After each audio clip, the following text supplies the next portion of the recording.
வணக்கம் நண்பர்களே. அமாவாசை வழிபாடு உங்கள் வாழ்க்கையை வளமாக்கும். அமாவாசை என்று கண்டிப்பாக வீட்டு வாசல்ல கோலம் போடக்கூடாது. முன்னோர்களுடைய வருகையை தடுக்கும். முன்னோர்களுடைய ஆசீர்வாதம் தான் நம்ம வாழ்க்கைய பரம்பரையை வாழ வைக்கும்.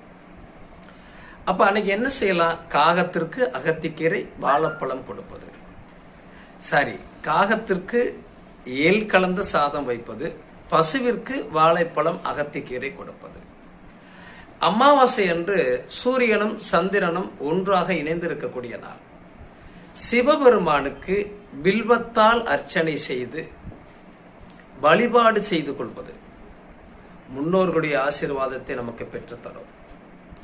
அன்றைய தினம் அவர்களுக்கு திதி தர்ப்பணம் செய்து கொள்வது, புனித நீர் ஆடுவது, இதுவெல்லாம் ரொம்ப சிறப்பு தரும்.